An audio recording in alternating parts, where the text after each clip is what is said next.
Grabe ito mga katinig ko. Pakinggan nyo ha. Sabi sa budget hearing, ang 2026 na national budget daw ay 6.7 trilyon. Pero 5 trilyon lang ang projected revenue. Ibig sabihin may butas tayong 1.6 na trilyon.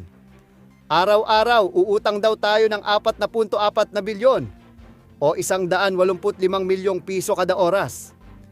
Nakakatakot pakinggan, di ba? Di ba?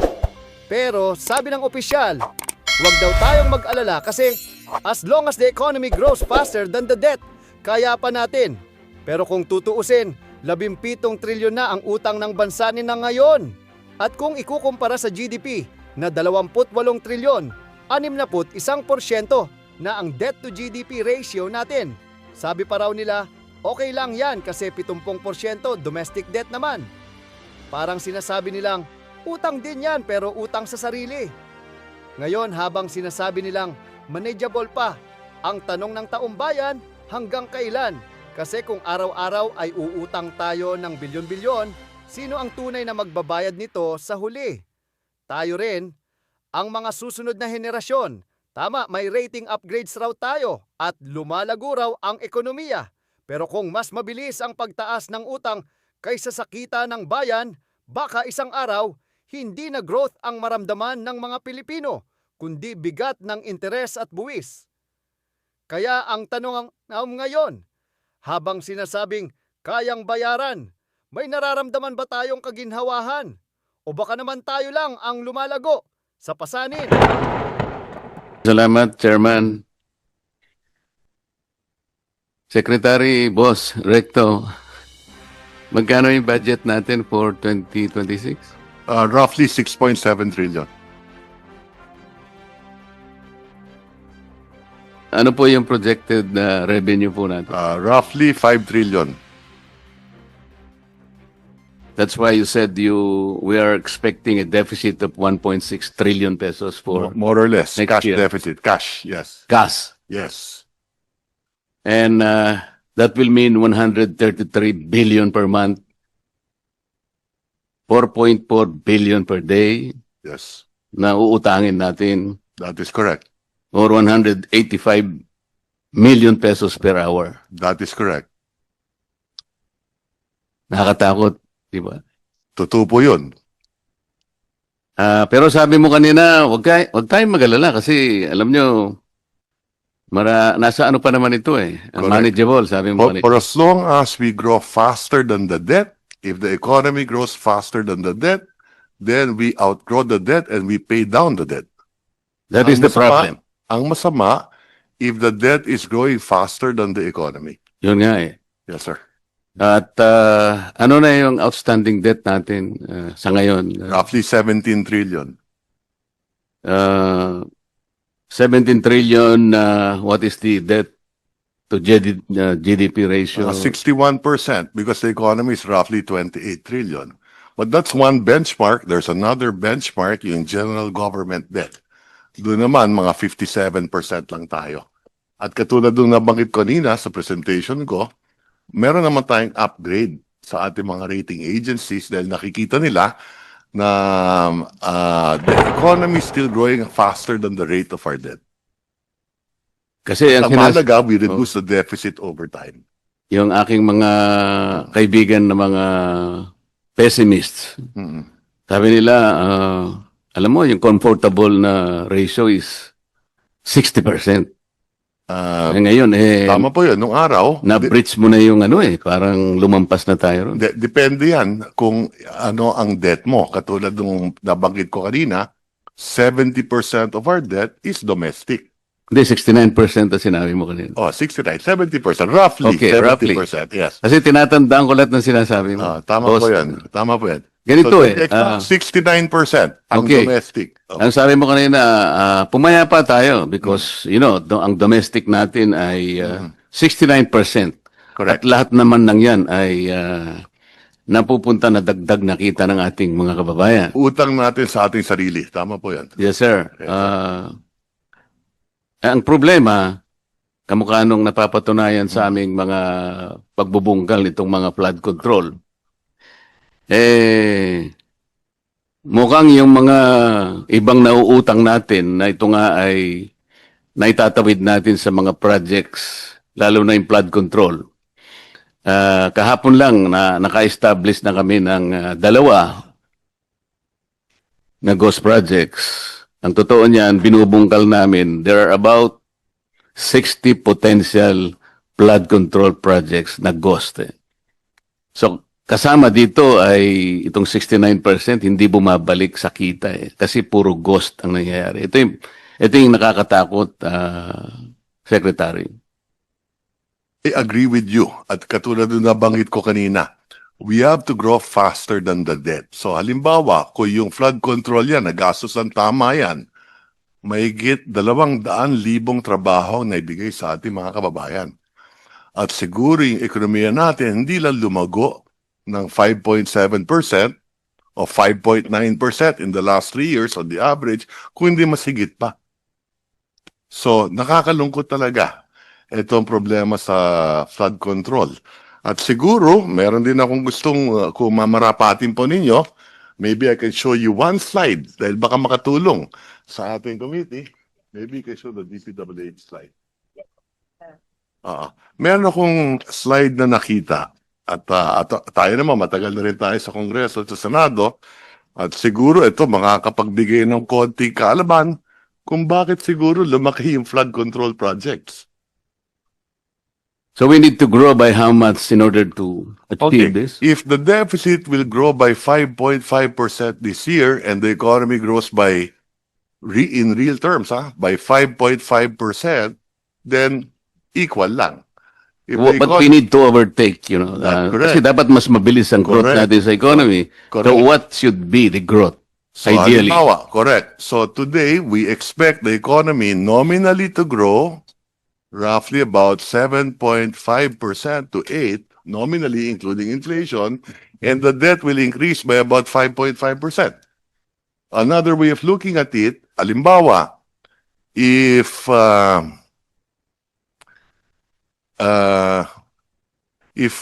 interest rates are at 6%, pag umutang ka, and inflation is at 3, your real cost of money is 3.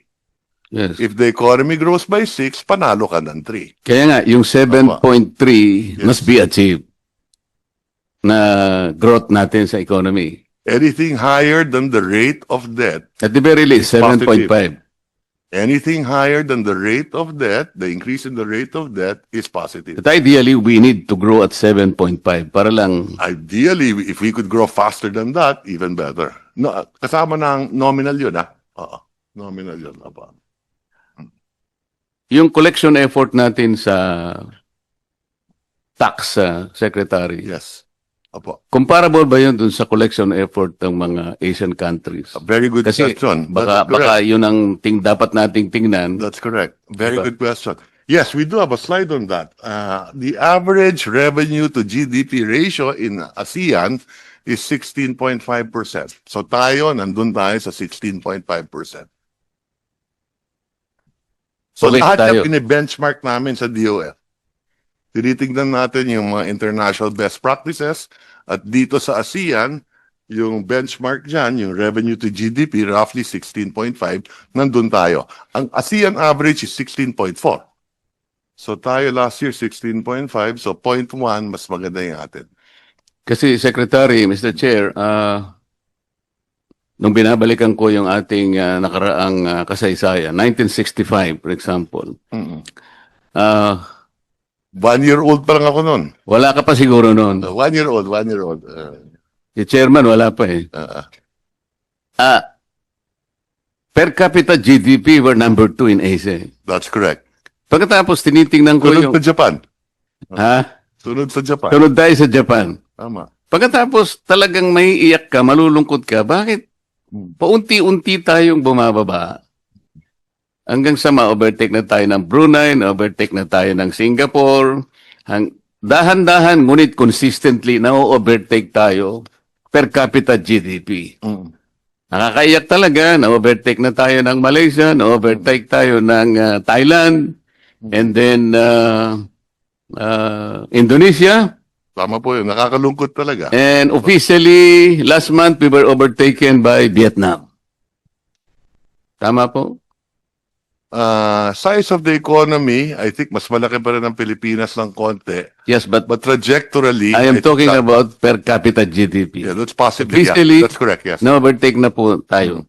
Huwag na po sana tayong papayag na ma-overtake pa tayo ng Myanmar, Opo. Cambodia, o kaya Timor-Leste. Ah. Baka maiyak na po tayong lahat, Secretary. And that's why we gotta get our act together, both the executive and Congress. Yun nga po eh. Yes. Secretary, magsasegue ako ng konti. Opo. Meron po kasi akong panukalang batas. Dahil nire-review ko po yung mga ayudang nangyari sa panahon natin ngayon. Meron po tayong 5 klaseng ayuda eh. Yung isa po, conditional, ito po yung 4Ps. Yung iba po, walang guidelines, walang condition. Meron tayong MAIP, meron tayong AIX, meron tayong tupad, meron pang AKAP yata, ma'am. AKAP. Pagka po sinuma natin itong 5 ayuda na binibigay sa ating mga kababayang nasa panig ng Maralita, Secretary, Opo. correct me if I'm wrong kung nagkamali ako ng pag-compute, pero parang 194 billion pesos lahat eh. Tama po yan. Karamihan yan sa DSWD. Yes, sir. Pag sinama Ngayon mo po, pa yung MAIP, tupad, yung MAIP sa health yan, yung Opo. tupad, DOLE, Yes. yes. yung AIX, DSWD, and so on and so forth. Correct. 194 billion pesos. Ngunit wala pong record kung ilan po yung nabibigyan. Kasi naghanap po ako, nagtatanong-tanong, talagang hindi ko po ma-ascertain. Kung talagang yung 5 ayuda na yon ay napunta dun sa talagang dapat kapuntahan. Yeah. Ang iniisip ko po kasi, yung pinakamahirap nating segment sa population, numbering about 5.5 million households, or about 25 million to 27 million poor Filipinos.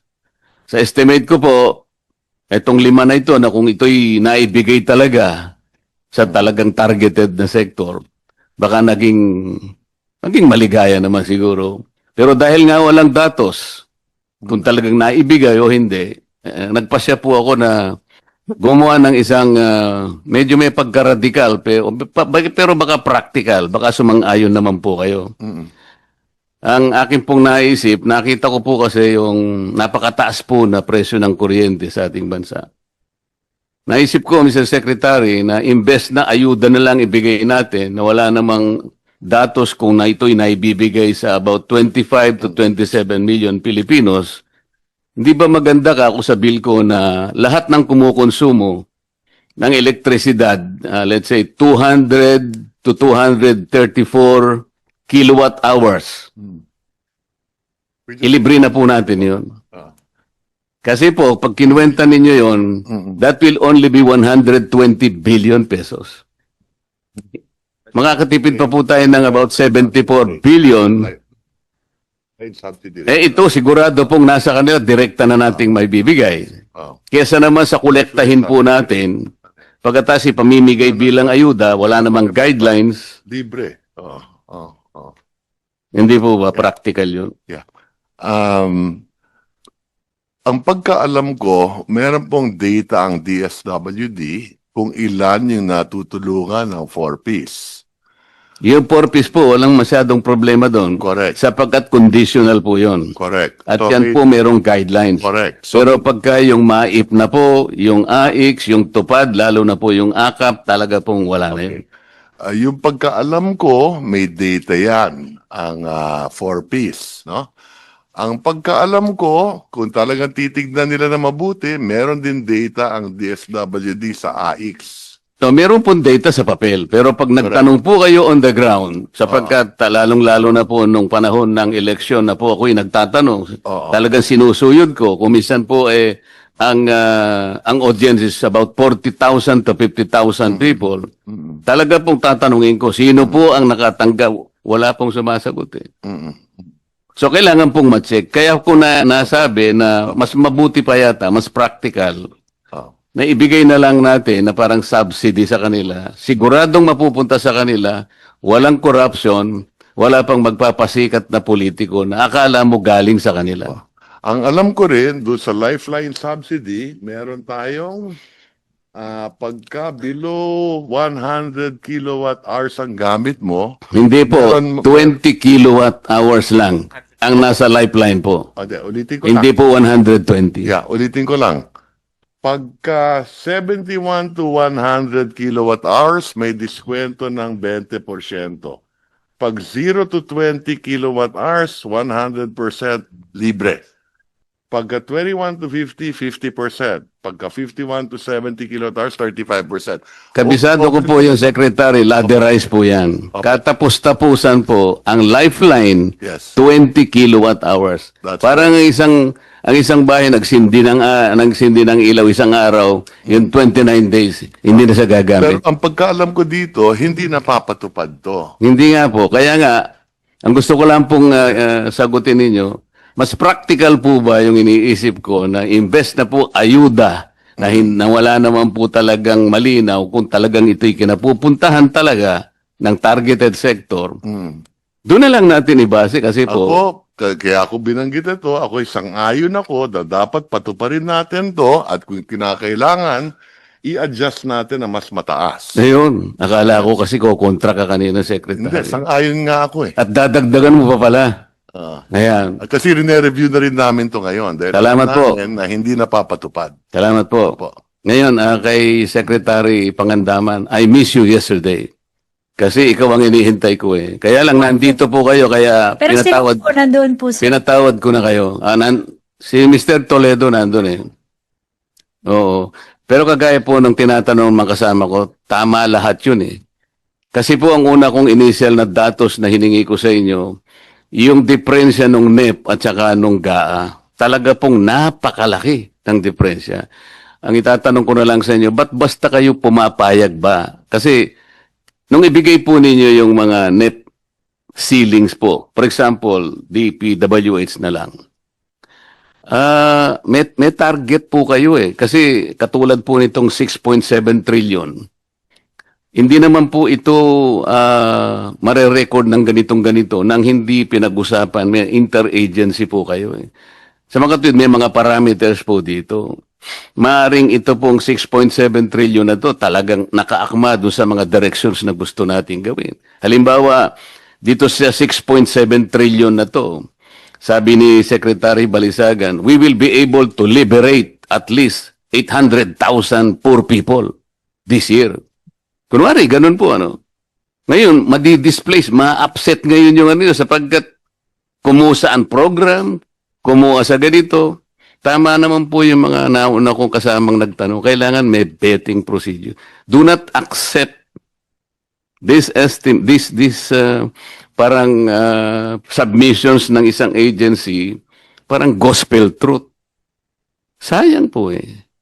Nawawalan lang ng katuturan.